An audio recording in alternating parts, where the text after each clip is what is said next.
குருவே துணை. அன்பார்ந்த ஐஎன்ஆர் ஆஸ்ட்ரோ சேனல் அன்பர்கள் அனைவருக்கும் முதற்கண் எனது பணிவான வணக்கத்தை தெரியப்படுத்திக் கொள்கின்றேன். ஐஎன்ஆர் ஆஸ்ட்ரோ புதுவை என்றும் உங்களுடன். தனம் தரும், கல்வி தரும், ஒரு நாளும் தளர்வடையா மனம் தரும், தெய்வ வடிவம் தரும், நெஞ்சில் வஞ்சமில்லா இனம் தரும், நல்லன எல்லாம் தரும், அன்பர் என்பவர்க்கே கணம் தரும், பூங்குழலால் அபிராமி கடைக்கண்களே. இப்போது இந்த பதிவில் நாம் என்ன பார்க்க உள்ளோம் என்றால், விசுவாவசு வருடம் சித்திரை மாத ராசி பலன் கடகராசி அன்பர்களுக்கு எப்படி இருக்கும் என்பதைத்தான் பார்க்க உள்ளோம். விசுவாவசு வருடம் சித்திரை மாதம் 1ஆம் தேதி 14/4/2025 திங்கட்கிழமையன்று தமிழ் வருட பிறப்போடு வருகின்ற சித்திரை மாத ராசி பலன் கடகராசி அன்பர்களே உங்களுக்கு எப்படி இருக்கும் என்பதை பார்ப்போம். நம்முடைய வேலையை நாம் மிகச்சரியாக செய்துவிடணும், இன்னொருவர் நம்ம வேலையை பார்த்து குறை சொல்லக்கூடாது என்ற குறிக்கோளுடன் சுய கட்டுப்பாட்டில் வாழ தெரிந்த கடகராசி அன்பர்களே, இந்த சித்திரை மாத வாக்கில் உங்களுக்கு இருந்த கண்டகசனி அஷ்டமசனி பாத்தியம் முடிவுற்றது. இதுவரை 5 ஆண்டு காலமாக அஷ்டமசனி கண்டகசனி பிடியிலிருந்த கடகராசி அன்பர்களே, இந்த சித்திரை மாத வாக்கில் சனி பகவான் உங்களை விட்டு விலகி சிம்ம ராசிக்கு அஷ்டம சனியாக மாறியுள்ளார். இதனால் இதுவரை உங்களுக்கு இருந்த மன உளைச்சல் விலகி மனதுக்கு ஆறுதல் கிடைக்கும். இந்த சித்திரை மாத வாக்கில் உங்கள் ராசிநாதன் சந்திரன் பகவான் உங்கள் ராசிக்கு 4ஆம் இடத்தில் துலாம் ராசியில் சமன் பெற்று உள்ளார். எனவே கடகராசி அன்பர்களே, இந்த சித்திரை மாதத்தில் உங்களுக்கு வீடு மனை வாகனங்கள் புதிதாக வாங்குவதற்கான வாய்ப்புகள் கிடைக்கும். உங்கள் ராசிக்கு 10ஆம் இடத்தில் மேஷ ராசியில் சூரியன் பகவான் உச்சம் பெற்றுள்ளார். இதனால் தொழில் சிறப்பாக அமைந்து உங்களுக்கு வருவாய் திருப்தியை தரும், பொருளாதாரம் மேன்மை அடையும். பிள்ளைகள் நல்ல முறையில் முயன்று படித்து தேர்வுகளை எழுதி தேர்வு முடிவுகளுக்காக காத்திருப்பார்கள். விடுமுறை காலங்கள், இதனால் பிள்ளைகள் வெளியில் விளையாடச் சென்று உடல் சூடேறி உடல் பாதிப்புகள் பிள்ளைகளுக்கு வரலாம். எனவே பிள்ளைகளை கடகராசி அன்பர்கள் மிகவும் கவனமாக பார்த்து கொள்ளுங்கள். கோடைக்காலம் என்பதால் குடும்பத்துடன் ஊட்டி குற்றாலம் என்று குழு இடங்களுக்கு மனைவி பிள்ளைகளை அழைத்து சென்று அவர்களை மகிழ்விப்பீர்கள்.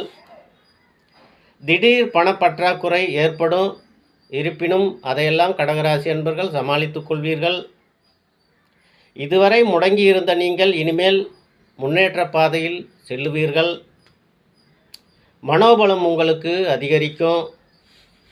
கணவன் மனைவிக்குள் மனம் விட்டு பேசுவீர்கள். மேஷ ராசியில் சூரியன் பகவான் உச்சம் பெற்று தனது 7ஆம் பார்வையால் உங்கள் ராசிநாதன் சந்திரன் பகவானை பார்க்கின்றார். இதனால் கடகராசி தம்பதியினருக்குள் கணவன் மனைவிக்குள் பரஸ்பர அன்பு உண்டாகும். கடகராசி இளைஞர்கள் கன்னி பெண்களுக்கு திருமண பேச்சுவார்த்தைகள் முன்னேற்றம் உண்டாகும். எதிரியின் பலம் குறையும். எதிரி உங்களை கண்டு அஞ்சுவார்கள்.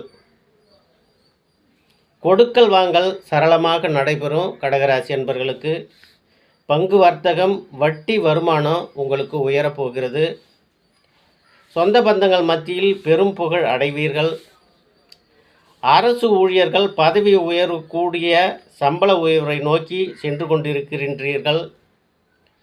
அரசியல் பிரமுகர்களுக்கு அரசியல் செயல்பாடுகள் சூடுபிடிக்கும். வங்கி கடன்கள் கிடைக்கும். உங்களுக்கு பழைய வீட்டை புதுப்பித்து கட்டுவீர்கள். எதிர்பாராத வகையில் உங்களுக்கு பணம் வந்து சேரும். குடும்பத்தாரின் விருப்பங்களை நிறைவேற்றுவீர்கள். பூர்வீக சொத்துக்கள் வந்து சேரும். மனைவி வழியில் வருமானம் அதிகரிக்கிறதுக்குண்டான வாய்ப்புகள்லாம் உண்டு. குடும்ப உறுப்பினர்களின் ஒத்துழைப்போடு அனைத்து பணிகளையும் வெற்றிகரமாக செய்து முடிப்பீர்கள்.